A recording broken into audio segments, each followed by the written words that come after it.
Peter's effort to overrule Jesus. And basically what Peter's always saying, Lord, you don't understand. We need to do it my way, not your way.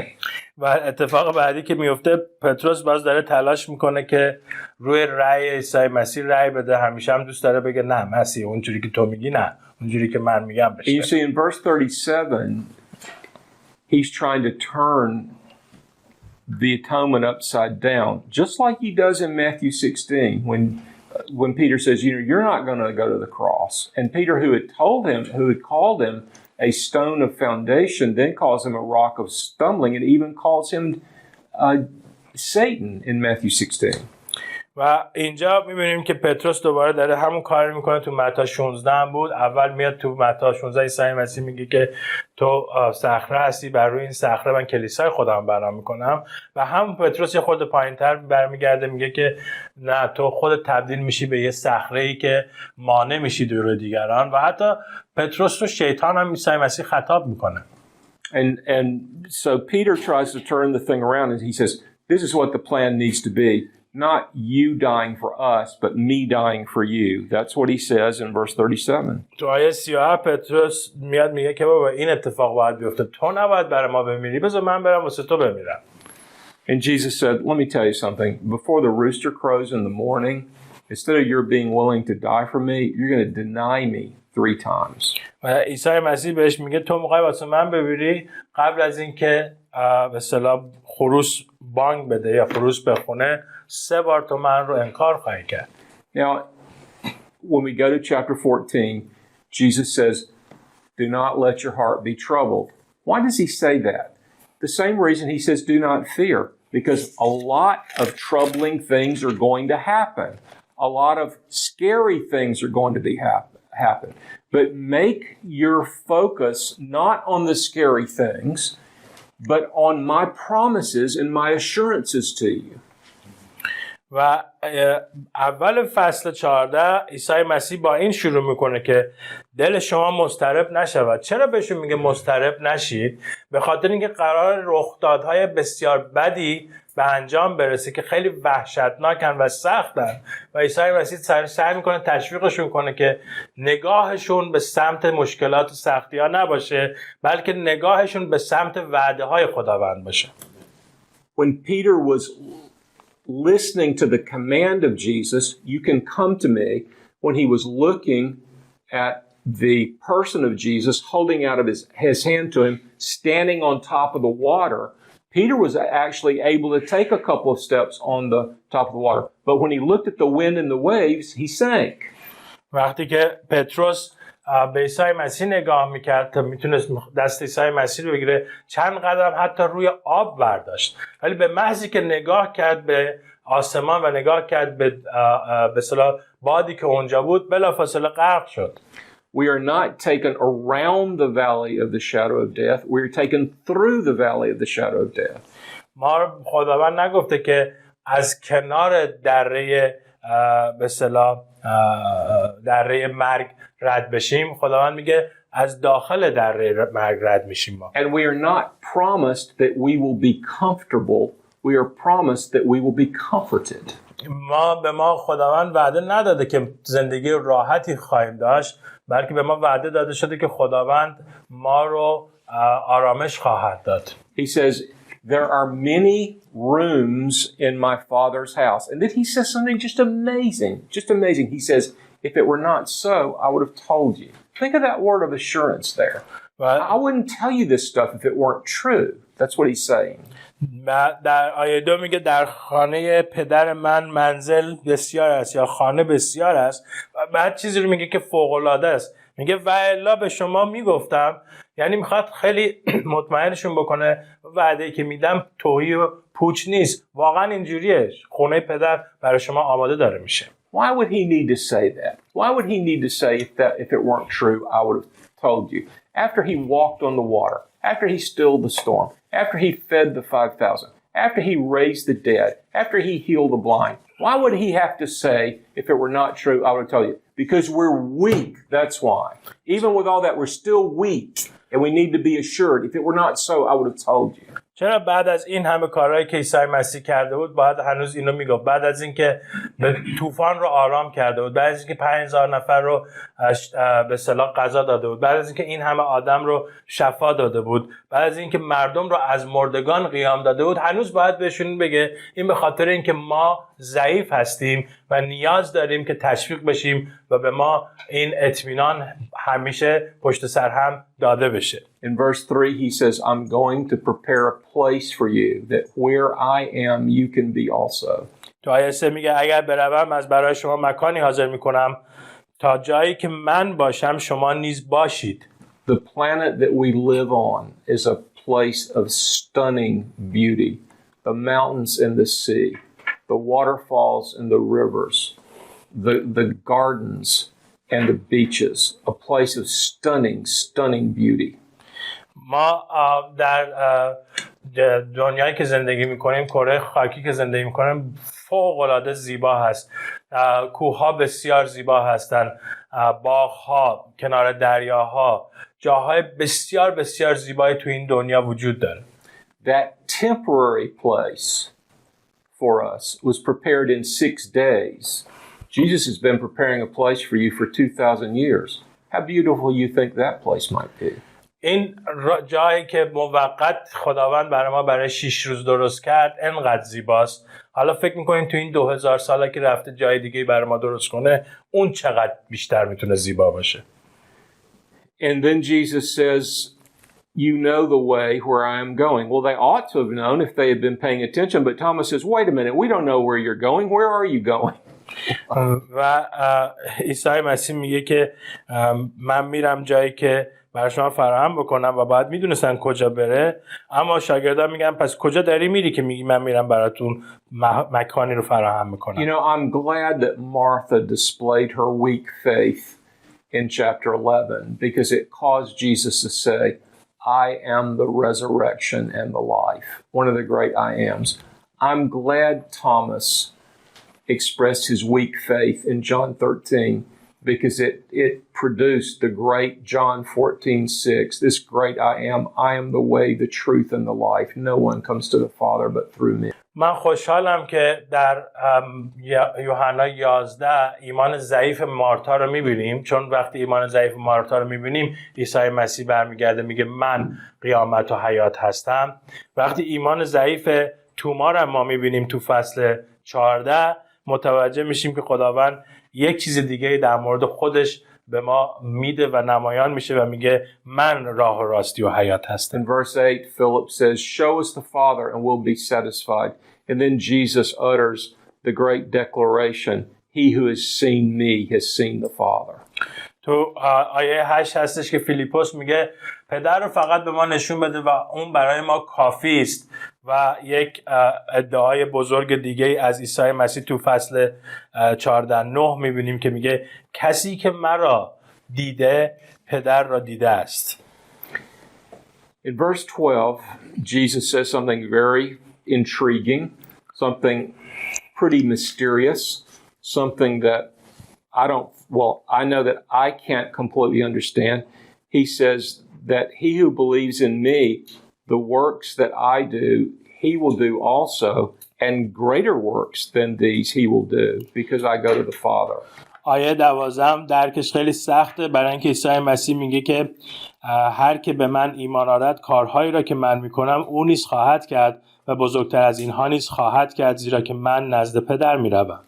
Let's take the last phrase first, because I go to the Father. What does he mean by that? آخرین عبارت رو اول صحبت کنیم، زیرا که من نزد پدر میروم. منظورش چیه؟ Well, one of the repeated themes of the Upper Room Discourse is that the availability of the Holy Spirit is actually going to be a greater benefit for the believer than the incarnate physical presence of the Son. و ما چیزی که میفهمیم اینجا این هستش که عیسی مسیحی که صعود کرده و پیش پدر رفته بیشتر برای ما کمک میکنه در ایمانمون تا عیسی مسیحی که لباس جسم پوشیده بود و فقط روی زمین بود. Why is that true? چرا این حقیقته؟ Because in the economy of Jesus' incarnate ministry, he had to be accessed physically. In other words, you had to bring yourself into close proximity to him to ask him for things, to show him what the situation was. I mean, people had to make a hole in the roof to lower the paralytic down.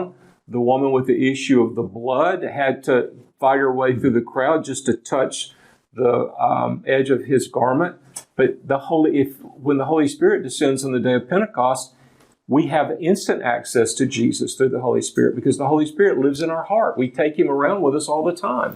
و اینجا چرا ما این ادعا رو میکنیم؟ به خاطر اینکه زمانی که عیسی مسیح لباس جس پوشیده بود و بر روی زمین بود، اگر شما میخواستی از عیسی مسیح برکت بگیری، ایمان بیاری، سوالی بپرسی، باید به صورت فیزیکی خودتو به عیسی مسیح یک جوری نزدیک میکردی. مثلا اون شخصی که فلج بود و از روی سقف خونه رو خراب کردن تا بیارنش نزدیکش، یا خانمی که برای 12 سال فکر میکنم خونریزی داشت و میاد نزدیک میشه، دستشو میزنه به ردای عیسی مسیح. ولی بعد از اینکه عیسی مسیح پیش پدر میره، اتفاق بزرگی میفته و اونم روز پنتیکاست هست که در پنتیکاست هستش که حالا از طریق روح القدس عیسی مسیح فراهم و در دسترس هست برای همه افراد دنیا. We've had the Holy Spirit's ministry for 2,000 years. I don't know how much longer we will have his ministry before the Lord comes, but I believe this is a cumulative promise given to the church. I don't think it's an individual promise given to one human being. و ما این وعده روح القدس رو داشتیم و حالا 2000 سال هست که روح القدس داره خدمات خودش رو به انجام میرسونه روی زمین و ما نمیدونیم تا کی این خدمات ادامه پیدا میکنه، چون عیسی مسیح باز خواهد گشت. اما این وعده شخصی و فردی نیست. این وعده روح القدس وعده‌ای است که خداوند به کلیساش داده. I don't believe it means that one individual is going to raise more than 3 people from the dead, that one individual is going to still the storm or walk on water more than once, or feed 5,000 or 4,000 more than once, or heal more blind people, or raise up more crippled people. I don't believe that's what it means. If that's what it means, where's the evidence of that? من فکر نمی کنم اینجا منظورش این است که کارهای بزرگتر از من میکنین، یعنی یه نفر دیگه پیدا میشه بیشتر از 3 نفر از مردگان قیام میده، یا بیشتر از 5,000 نفر رو غذا خواهد داد و این اگر به اصطلاح وعده فردی بود، ما باید تو این 2000 سال هم یه نفر پیدا میکردیم که کارهای بزرگتر کارهای عیسی مسیح کنه. من فکر میکنم این وعده‌ای است که داده شده به کلیسا به صورت جمعی. Now, there are some Christians who do believe that, and they're beaming broadcasts into your country. و کسانی هستن که اتفاقا این اعتقاد دارن که میشه از مسیح بالاتر بود و متاسفانه دارن از طرف ماهواره تو کشور شما هم برنامه اجرا میکنن. If you love me, you will keep my commandments. There's one of the great themes that I told you is one of the 4 great themes in the Upper Room Discourse. اگر مرا دوست دارید احکام مرا به جا بیارید. اون چیزی هستش که گفتم ارتباط داره به یکی از موضوعات اصلی تو اینجا. One of the great gifts to the church is the man Augustine, who was the greatest theologian between the Apostle Paul and John Calvin. He died in 430 AD. He was a North African Christian. یک کسی دیگه هستش که بسیار مهم هست در الهیات مسیحیت به نام آگوستین که بین پولس و کلوین وسطش زندگی میکرد. 480 بعد از میلاد مرد. Augustine said something that's very provocative, and I would say very dangerous because it's easily misunderstood. He said this, love God and do what you like. و آگوستین یه چیزی رو میگه که خیلی بحث برانگیزه و فکر میکنم خیلی خطرناکه و میگه خداوند رو دوست داشته باش و هر کاری که میخوای بکن. You see what he meant by that? میدونی منظورش چیه؟ If you really love God, that will restrain you more than law. If you really love God, you're going to do the right thing. به خاطر اینکه اگر خداوند رو دوست داشته باشی احکامش رو به دست میاری و این احکامش رو به انجام میرسونی و این احکام خداوند رو به انجام رسوندن خودت رو اتوماتیک وار محدود میکنه که دست به هر کار اشتباه زشتی نزنی. I never wondered I never worried about anything my grandparents did or my parents did. I never worried they could do anything they wanted with me because they loved me. And so I had no concern at all about how they would treat me or behave themselves toward me. من هیچ مشکلی نداشتم با مثلا پدر بزرگم یا مادر بزرگم یا پدرم، به خاطر اینکه میدونستم من رو دوست دارن و باشون مشکلی نداشتم. Augustine said, love God and do anything you want to do. Jesus said in John 14:15, if you love me, you will keep my commandments. آگوستین میگه خداوند رو دوست داشته باش، بعد هر کاری میخوای بکن. عیسی مسیح میگه اگه منو دوست داری احکاممو به انجام میرسون. Then he talks about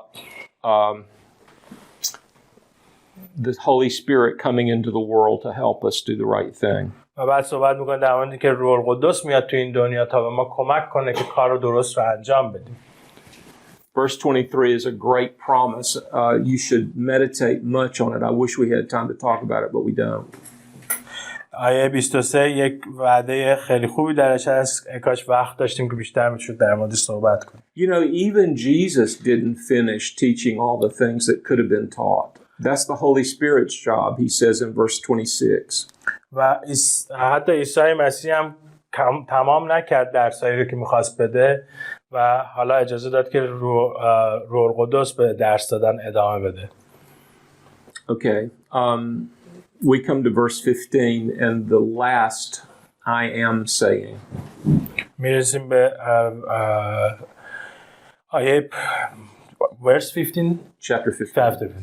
فصل 15 و آخرین من هستم و میشنویم. I am the true vine and you are the branches. من تاک حقیقی هستم. Okay, now this is a passage that is often used by people who insist that we can lose our salvation. اینجا 15 جایی هستش که متنیه که خیلی‌ها روی این تاکید میکنن که شما نجات از دست میدی اگر اینجا رو بخونید. Because look at verse 6. Someone read verse 6. یه نفر آیه 6 رو نگاه بخونه. اگر کسی در من نماند مثل شاخه بیرون انداخته می شود و می خشکد و آنها را جمع کرده در آتش می اندازند و سوخته می شود. Okay, it appears at a superficial level that Jesus could be saying if we don't continue to abide in him that we'll be thrown into the fire. اینجوری نشون داده میشه که انگار ما اگر خداوند رو اطاعت نکنیم با آتش انداخته میشیم. Two things. دو تا موضوع. This is a little parable.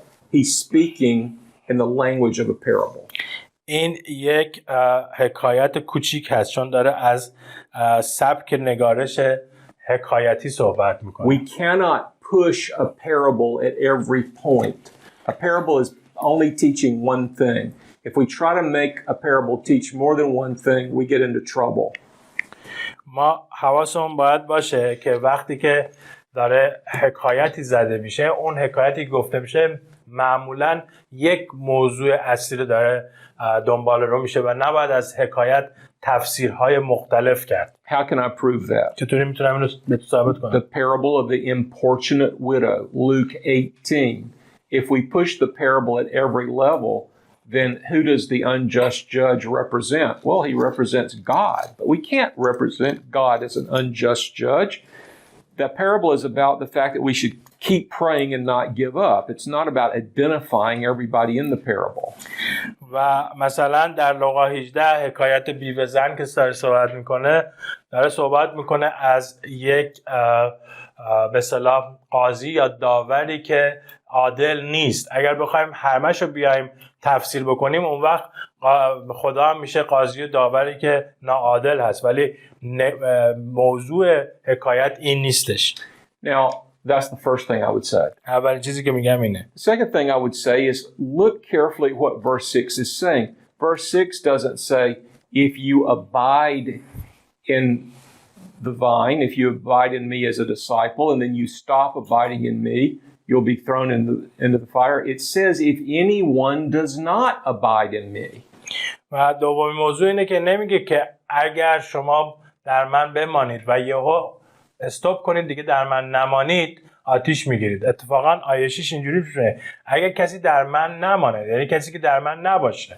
The language suggests someone who had never been abiding in Christ. چون این زبانش اینجوری داره به ما میگه که انگار کسی هستش که هیچ وقت در مسیحیت نبود. Now, verse 9 says, and I think this is one of the most encouraging verses in the Bible. There are actually two verses like this. Someone read verse 9. آیه 9 فکر میکنم یکی از مشوق ترین آیه های کتاب مقدسه. یکی 15:9 رو بخونه. همچنان که پدر مرا محبت نمود، من نیز شما را محبت نمودم. در محبت من بمانید. Okay, there are three tremendous verses I want you to note in the upper room discourse. 3 تا آیه بسیار فوق‌العاده هستش توی این سخنان زیر شیروانی که میخوام بدونید اونها رو. One is 13:34. یکی 13:34 هست. A new commandment I give to you, that you love one another, even as I have loved you, that you also love one another. That's a command for us to love each other as Christ has loved us. اولیش حکم محبت در 13:34 میگه به شما حکمی تازه میدم که یکدیگر را محبت نمایید چنان که من شما را محبت نمودم تا شما نیز یکدیگر را محبت کنید. این حکمی است که عیسی مسیح بین ما گفته باید محبت باشه. That's impossible. که اصلا هم امکان پذیر نیست. It's impossible without the Holy Spirit. چون اگر روح القدس رو نداشته باشیم نمیتونیم به هم دیگه محبت The Holy کنیم. Spirit has to make that happen or it won't happen. روح القدس باید کمکمون بکنه تا ما بتونیم واقعا همدیگر رو دوست داشته باشیم. There's a very specific command to the husband, just like that. Ephesians 5:25. Husbands, love your wives just as Christ loved the church. و این حکم هم شبیه به این حکم هم تو افسوسیان 5 هستش که میگه اونجا پولس میگه که مردها همون جوری که کلیسا رو محبت میکنه عیسی مسیح باید زنهاشون رو محبت کنن. This is one of those verses that prove the principle: the Christian life is not hard. The Christian life is not hard. The Christian life is impossible. این یکی از اون آیه‌هایی هستش که به ما ثابت میکنه که زندگی مسیحی سخت نیست. زندگی مسیحی غیر ممکنه. Only one person has ever lived the Christian life. و یک نفر فقط بود که تونست زندگی مسیحی رو کامل انجام بده. That person is Jesus of Nazareth. اسم اون عیسی ناصری بود. Only one person can ever live the Christian life again. و یک کسی دیگه هستش که میتونه دوباره زندگی مسیحی رو انجام بده. That person is Jesus of Nazareth. دوباره عیسی مسیح هستش. Galatians 2:20 Paul says, "Not I but Christ. The life I live now, I live not in the flesh, but through the Son of God who died and gave himself up for me." و اونجا هستش که پولس رسول میگه در مورد این شخص، در مورد مسیح، در 2:20 غلاطیان میگه با مسیح مصلوب شدم ولی زندگی میکنم، لکن نه من بعد از این بلکه مسیحی که در من زندگی میکند و زندگانی که در الحال در جسم میکنم به ایمان بر پسر خدا میکنم که مرا محبت نمود. Christ in you, the hope of glory. عیسی مسیح در تو امید جلال هست. Colossians 1:27. کولوسیان 1:27. Look back at verse 5. Without me you can do nothing. نگاه بکنید به آیه 5. بدون من هیچ کاری نمیتونید بکنید. Christ does something for us so he can do something in us, so he can do something through us. عیسی مسیح یه کاری برای ما میکنه تا یه کاری در ما انجام بده و یه کاری برای ما انجام بده. Now I tell you there were از طریق ما انجام بده. three great verses in the upper room discourse. One is a great responsibility. The other two are a great comfort. I think the most encouraging comfort in the Bible. بهتون گفتم 3 تا آیه خیلی مهمه در این نوشته های اتاق زیر شیروانی. یکیش یک وظیفه است که ما باید انجام بدیم. 2 تای دیگه‌اش خیلی فکر میکنم میتونه ما رو آرامش بهمون بده و کمکمون بکنه. مهمترین آیه های هست که میتونه ما رو به اصطلاح آرامش بده بهمون. So the great command and responsibility, John 13:34, love one another like I have loved you. وظیفه یوحنا 13:34 هستش، همونجوری که من شما رو محبت کردم شما هم همدیگر رو محبت کنید. Now, the great comfort and encouragement. Look at 15:9. Just as the Father has loved me, so I have loved you. نگاه کنید به 15:9. همچنان که پدر مرا محبت نمود، من نیز شما را محبت نمودم. Think about that. در موردش خود فکر کنید. Live on that. باهاش زندگی کنید. Christian, what else do you need if you have that assurance? اگر مسیحی هستی واقعا چه چیز دیگه نیاز داری وقتی همچین اطمینانی بهت داده شده؟ If you know that Christ has loved us like his Father has loved him, what else do we really need if we have that? اگر ما میدونستیم که پدر ما رو عیسی مسیح همونجوری که پدر رو محبت کرد ما رو محبت میکنه، چه چیز دیگه بیشتر از این لازم داشتیم؟ We have that assurance and that certainty. We don't need anything else. اگر ما همچین اطمینانی داریم نباید به هیچ چیز دیگه نیاز داشته But باشیم. you know, he gives us something else, something very much like that. ولی یه چیز دیگه هم به ما میده که خیلی شبیه به اون هست. Somebody read chapter 17, verse 23. یه نفر 17:23 رو بخونه. من در ایشان و تو در من تا در یکی کامل گردن و تا جهان بداند که تو مرا فرستادی و ایشان را محبت نمودی چنان که مرا محبت نمودی. In John 15:9, Jesus tells us that he loves us like his Father loves him. And in John 17:23, he tells us that his Father loves us like his Father loves Jesus. در 15:9 عیسی مسیح میگه اونقدر ما رو دوست داره که پدر رو دوست داره و در آیه 23:17 میگه پدر همون جوری که او رو دوست داره ما رو دوست داره. That's overwhelming. و این فوق‌العاده است. That will be our strength. این قوت ما باید باشه. That will be our comfort. اون باید چیز That will باشه be که our آرامش میده. guide. That will be our joy. That will be our oxygen all the way through death. و این باید تبدیل بشه به چیزی که ما رو هدایت میکنه، چیزی که ما شادی میده، چیزی که به ما اکسیژن میده و ما رو میبره تا روزی که از این دنیا بریم. The assurance of that love. این اطمینانی که از این محبت وجود داره. There's nothing greater than that. چیزی بالاتر از این نیست. This is a key verse. Greater love has no one than this, that one lay down his life for his friends. You are my friends if you do what I command you. 13:14 کسی محبت بزرگتر از این ندارد که جان خود را به جهت دوستان خود بدهد. شما دوستان من هستید اگر آنچه به شما حکم میکنم به جا آرید.